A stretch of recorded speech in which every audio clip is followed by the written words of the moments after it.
Évangile de Luc, chapitre 13. En ce même temps, quelques personnes qui se trouvaient là racontaient à Jésus ce qui était arrivé à des Galiléens, dont Pilate avait mêlé le sang avec celui de leur sacrifice. Il leur répondit, « Croyez-vous que ces Galiléens fussent de plus grands pécheurs que tous les autres Galiléens, parce qu'ils ont souffert de la sorte? Non, je vous le dis, mais si vous ne vous repentez, vous périrez tous également. Ou bien ces 18 personnes sur qui est tombée la tour de Siloé et qu'elle a tuées, croyez-vous qu'elles fussent plus coupables que tous les autres habitants de Jérusalem? Non, je vous le dis.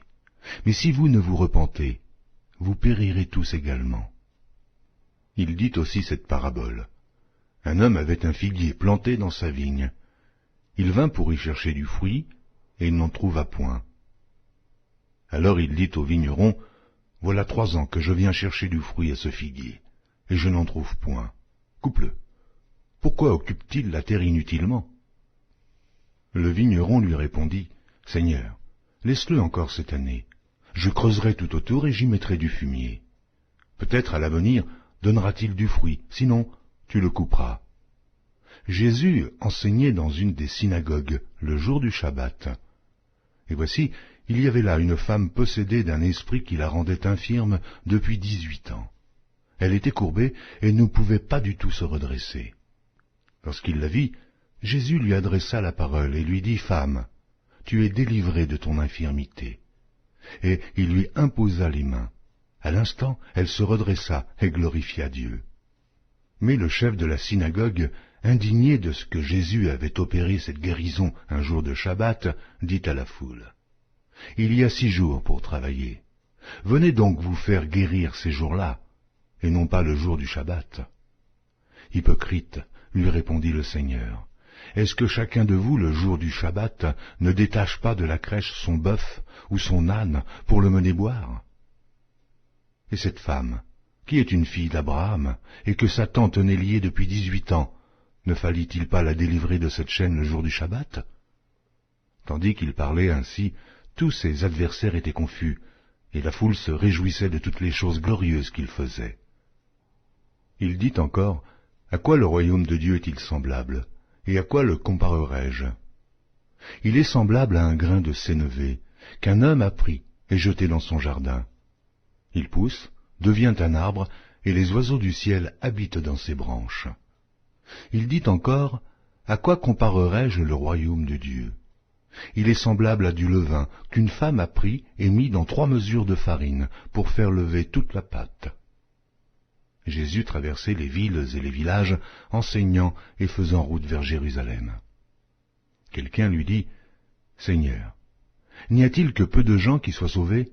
Il leur répondit, « Efforcez-vous d'entrer par la porte étroite, car je vous le dis, beaucoup chercheront à entrer et ne le pourront pas. Quand le maître de la maison se sera levé et aura fermé la porte, et que vous, étant dehors, vous commencerez à frapper à la porte en disant, « Seigneur, Seigneur, ouvre-nous !» Il vous répondra, « Je ne sais d'où vous êtes. » Alors vous vous mettrez à dire, « Nous avons mangé et bu devant toi, et tu as enseigné dans nos rues. » Et il répondra, « Je vous le dis, je ne sais d'où vous êtes, retirez-vous de moi, vous tous ouvriers d'iniquité. » C'est là qu'il y aura des pleurs et des grincements de dents, quand vous verrez Abraham, Isaac et Jacob et tous les prophètes dans le royaume de Dieu et que vous serez jetés dehors. Il en viendra de l'Orient et de l'Occident, du Nord et du Midi, et ils se mettront à table dans le royaume de Dieu.